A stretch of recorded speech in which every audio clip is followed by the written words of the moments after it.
नमस्कार। आजको यस भिडियोमा कक्षा 12 को इंग्लिशको पोएम्सहरू मध्ये अ डे भन्ने कविता जुन एमिली डिकिन्सनले लेख्नु भएको छ, यस कविताको बारेमा एकदमै सजिलो भाषामा मैले तपाईहरुलाई बुझाउन गइरहेको छु। हामीले गाउँघरमा आफ्नो साथीभाइसँग बोल्ने बेलामा जति सिम्पलर ल्याङ्ग्वेज युज गर्छौं, त्यस्तै सिम्पल ल्याङ्ग्वेजमा युज गरेर मैले तपाईहरुलाई यो कविता बुझाउन प्रयास गर्नेछु। सो अब स्ट्यान्जा बाइ स्ट्यान्जा पहिला सुरुमा एक्सप्लेन गरौँ। सबैभन्दा पहिलो स्ट्यान्जामा छ, I will tell you how the sun rose, a ribbon at time, the steeple swam in amethyst, the news like squirrels ran. So यहाँ चाहिँ के भएको छ भने, I will tell you how the sun rose. I भन्ने को हो त? यो कविता लेख्ने मान्छे त एमिली डिकिन्सन हुन्, तर यो कवितामा जुन आई भनेको छ, अर्थात् यो कविताको जुन स्पिकर छ, त्यो स्पिकर हो एउटा सानो बच्चा, एउटा निर्दोष बच्चा, एउटा इनोसेन्ट चाइल्ड, जसले आफ्नो साथीहरूलाई सुनाउँदैछ कि कसरी घाम उदाउँछ। मैले तिमीहरूलाई आज भन्छु, मैले भनेको सुनाऊ, मैले तिमीहरूलाई आज भन्छु कसरी घाम उदाउँछ। उसले यसरी आफ्ना साथीहरूलाई यो कुरा सुनाउँदैछ। उसले भन्छ कि जति बेला घाम उदाउँछन्, ती घामका जुन किरणहरू हुन्छन्, जुन रेजहरू हुन्छन्, सनका रेजहरू, ती रेजहरू यस्ता देखिन्छन् जस्तै कि तिनीहरू रिबनहरू हुन्।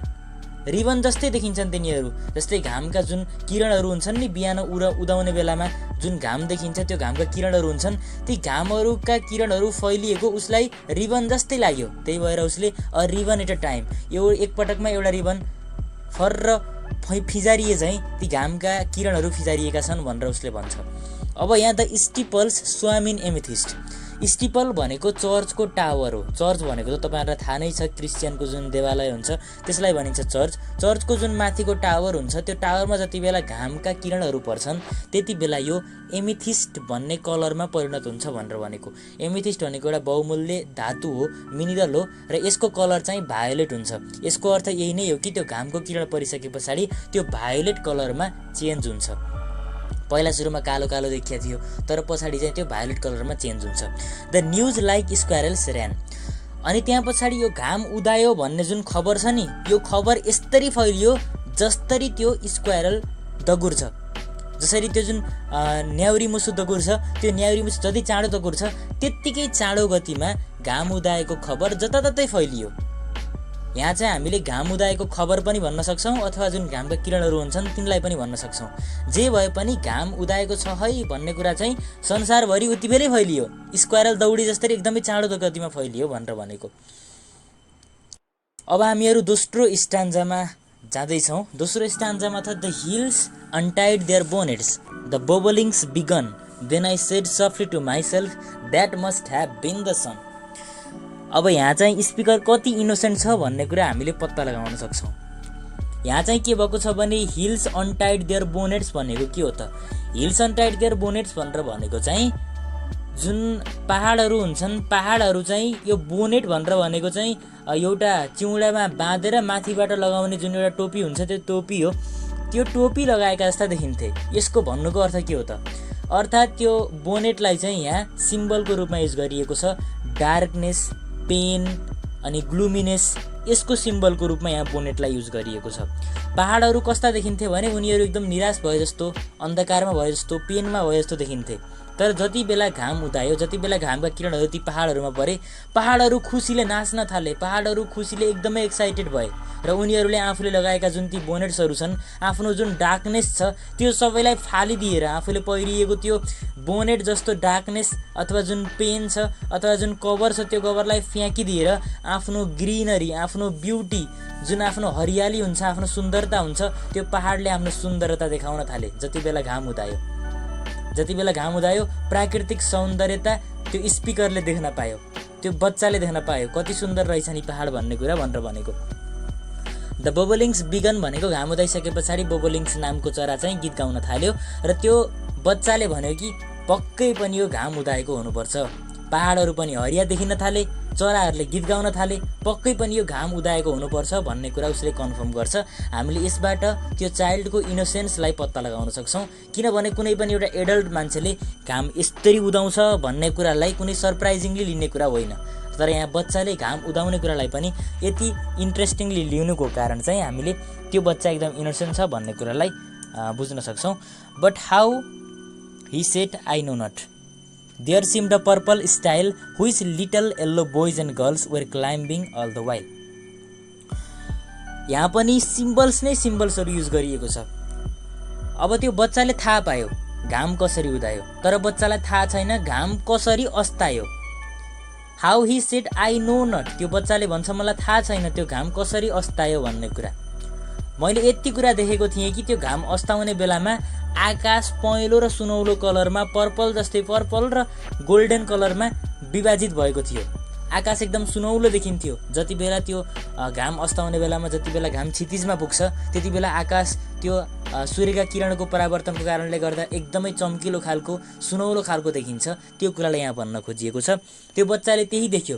यहाँ with little yellow boys and girls भनेर भनेको अब पहेँलो केटाकेटी हुने त कुरा भएन नि त, पहेँलो केटाकेटी नै हुन्छन् र त्यही भएर यहाँ येल्लो बोइज एन्ड गर्ल्स भनेर भनेको जुन घामका सुनौला किरणहरू हुन्छन्, सुनौला किरणहरूको कारणले गर्दा जुन बादल सुनौला देखिन्छन्, त्यही कुरालाई यहाँ भन्न खोजेको। घाम अस्ताउने बेलामा आकाश एकदमै सुनौलो जस्तो देखिएको थियो, आकाश एकदमै पर्पल जस्तो कलरमा देखिएको थियो, एकदमै आकर्षक दृश्य देखिएको थियो। जति बेला घाम होराइजनमा पुग्छ, जति बेला घाम क्षितिजमा पुग्छ, जति बेला घाम अस्ताउन लाग्छ त्यस्तो देखेको थिएँ मैले। तर मलाई थाहा छैन एक्ज्याक्टली हाउ, कसरी चाहिँ त्यो घाम अस्ताएको छ भन्ने कुरा भनेर भन्छ यहाँ चाहिँ। अब अर्को स्ट्यान्जा छ, till when they reach the other side a dominie in grey put gently of the evening bars and led the flock away. यहाँ चाहिँ के भनेको छ भने जति बेला उनीहरू अर्को साइडमा पुगे, अर्को साइडमा पुग्ने बेलामा अ डोमिनी इन ग्रे, जति बेला घाम चाहिँ अर्को साइडमा पुग्यो, जति बेला घाम डुब्यो, सुनौलो त्यो दिनभरिको रमाइलो जुन दिन छ त्यो दिन बिस्तारै बिस्तारै बिस्तारै घाममा डुब्न थाल्यो। घाम डुबिसके पछाडि अँध्यारोमा विलिन हुन थाल्यो र त्यति बेला dominie in grey put gently of the evening bars and led the flock away.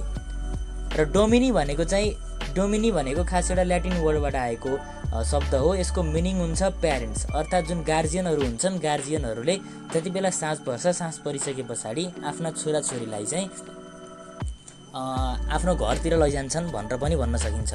अब यसलाई हामीले अर्को दृष्टिकोणबाट विचार गरौँ। अर्को दृष्टिकोण भनेर भनेको चाहिँ हामीले त सिम्पली भन्यौँ होइन, सिम्पली जसरी जुन सोझो मिनिङ हुन्छ त्यो सोझो मिनिङको आधारमा यसलाई बयान गऱ्यौँ।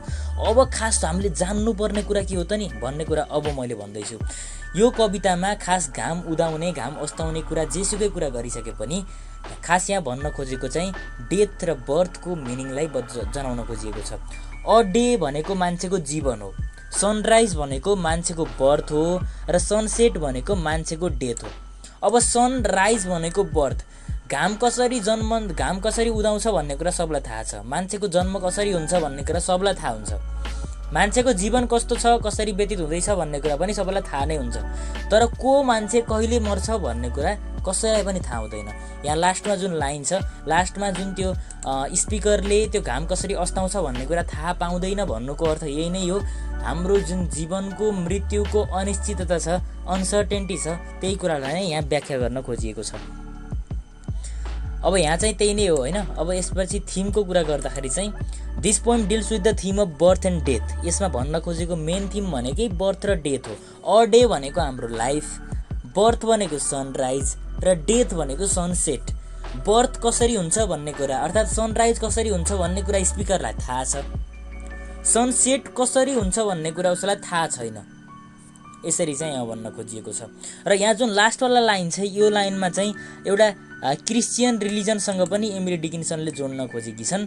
कसरी भन्दा चाहिँ a dominie in grey put gently of the evening bars and led the flock away भन्नुको अर्थ जति बेला कुनै पनि मान्छेहरू मर्छन्, when they reach the other side, जति बेला मान्छेहरू मर्छन्, जति बेला मान्छेहरूको मृत्यु हुन्छ, मृत्यु भइसके पछाडि उनीहरू कहाँ जान्छन् भन्ने कुरा चाहिँ मात्र भगवानलाई थाहा छ। मात्र भगवानहरूले दोहोऱ्याउनुहुन्छ उनीहरू कता जाने भन्ने कुरा, मात्र भगवानहरूले उनीहरूलाई इन्स्ट्रक्ट गर्नुहुन्छ कता जाने भन्ने कुरा।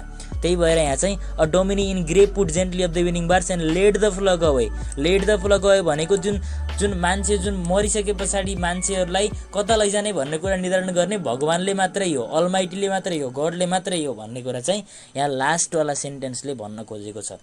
ओभरअल तपाईँहरूले कुरा बुझ्नुभयो। कुरा यति हो, सनराइज भनेको बर्थ हो, सनसेट भनेको डेथ हो। सनसेट कसरी हुन्छ मान्छेहरूलाई थाहा हुँदैन र सनसेट भए पछाडि के हुन्छ भन्ने कुरा पनि थाहा हुँदैन।